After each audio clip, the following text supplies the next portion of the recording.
जो नित्य चैतन्य आत्म स्वरूप है, जो सर्वास्पद भूते में जो सबका आश्रय स्वरूप है, उस आश्रय स्वरूप नित्य चैतन्य आत्म स्वरूप के होने पर ही सारे कार्य कारण समूह हो रहे हैं, सारे कार्य कारण रूप विकार हो रहे हैं। विकार माने कार्य हो रहे हैं, प्रकृति के संचालन हो रहा है। ये तो यहाँ इसकी व्याख्या कर दी। अब जो है देखो यहाँ 5वां मंत्र आता है, तदेजति तन्नयजति तदेजति तन्नयजति तद्दूरे तद्वन्तिके तद्दूरे तद्वन्तिके तदन्तरस्य सर्वस्य तदन्तरस्य सर्वस्य तद् सर्वस्यास्य बाह्यतः। तद् सर्वस्यास्य बाह्यतः। कहते हैं जो ब्रह्म है तदेजति, वो चलता है। वो ब्रह्म क्या है? चलता है। जो आत्म तत्व है या ब्रह्म तत्व है वो चलता है। इसका मतलब चलता है तो उपाधि वाला जो ब्रह्म है वही चलता है। सगुण साकार जो माया उपाधि वाला है वही चलता है। या हम लोग जो अविद्या उपाधि वाला जो है आत्मा ये चल रहा है। शुद्ध आत्मा है तो नहीं चलेगा, लेकिन उपाधि को लेकर उसमें चलन आदि क्रिया होती है। वो कन्हैया बंसी भी बजा रहा है तो किसके जो है? उपाधि युक्त होकर। क्या उपाधि। योग माया में उपासिता, वहां लिखा है ना, जी। योग माया का आश्रय लिखा। योग माया की उपाधि तो आई ना ब्रह्म में, जी। तभी तो गोपियों में एक बीच में नाच रहा है। अगर योग माया का आश्रय न लेता, योग माया की उपाधि को न ग्रहण करता तो कैसे जो है नाचता? इसका मतलब है उसमें जो नाचने की, चलने की, बंसी बजाने की जो क्रिया हो रही है उपाधि के द्वारा हो रही है। किसके द्वारा? उपाधि द्वारा। उपाधि के। तो इसलिए कहते हैं कि जो आत्म तत्व है, क्या है? आत्म तत्व। वो जो है कि उपाधि से युक्त होकर एजति माने चलता है। तदेजति, एज माने एजरी कंपन है, कंपन है। कंपन माने जिसमें चलना हो, हिलना फुलना, जिसमें विकार हो, आना जाना हो, ये चलना है। तो जो आना जाना, हिलना डुलना, अनेक प्रकार के जो है कि हलचल हो रही हम लोगों में, ये सब उपाधि में हो रही है, शुद्ध में नहीं है। तो उपाधि को लेकर जो आत्म तत्व है, ब्रह्म तत्व है, चलता है। अब फिर श्रुति भगवती कहते तन ना एजति, वो नहीं चलता, यानी उपाधि को छोड़ दो, नहीं चलता।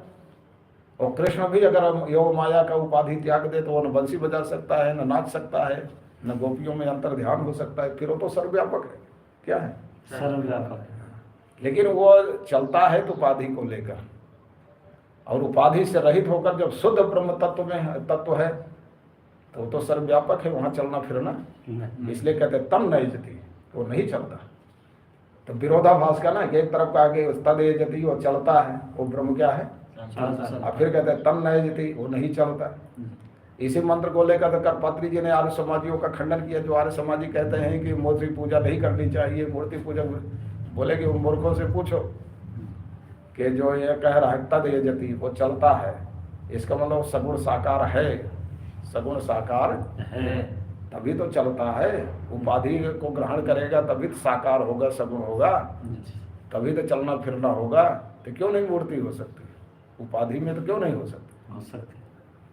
और निरुपाधिक है तो उसमें कोई, सर्वव्यापक है तो वहां कोई मूर्ति नहीं। तो दोनों बात ठीक है। अच्छा, कहते हैं तद दूर है तदवंत के, कि वो ब्रह्म कहते हैं बड़ा दूर है। क्या है? अरे जो अज्ञानी उनके लिए बड़ा दूर है, उनको प्राप्त होना बड़ा कठिन है। लेकिन कहते हैं तदवंत के, वो बहुत निकट है। अरे वो इतना निकट है, वो आपका स्वरूप ही है। जैसे अंगूठी जो है सोने से कभी अलग नहीं हो सकती, घट कभी मिट्टी से अलग नहीं हो सकता, वैसे आपका जो आत्म स्वरूप है वो आपसे कभी अलग नहीं हो सकता। अंगूठी से सोना निकाल दो, अंगूठी रहेगी नहीं। घट से मिट्टी निकाल दो, घट रहेगा नहीं। और आप में से आपका आत्म तत्व निकाल दिया जाए तो आप रहोगे? नहीं रहोगे।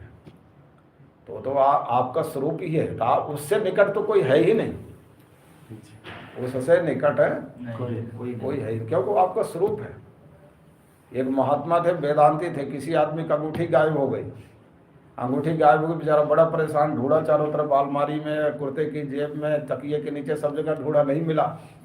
तो महात्मा जी के पास बोला महाराज आप तो कहते हो कि ये जो है कि ब्रह्म को जान ले तो सबका ज्ञान हो जाता है, आप बताओ कि मेरी अंगूठी कहाँ गई। महात्मा जी बोले ठीक है, मुस्कुराए, बोले हम मैं जानता हूँ तुम्हारी अंगूठी। बोले महाराज बड़ी कृपा होगी, आप बताओ। बोले देखो तुम्हारी अंगूठी कहीं भी हो, लेकिन तुम्हारी अंगूठी जहाँ भी है वो सोने में ही है। कहाँ है? सोने से कभी अलग हो ही नहीं सकती।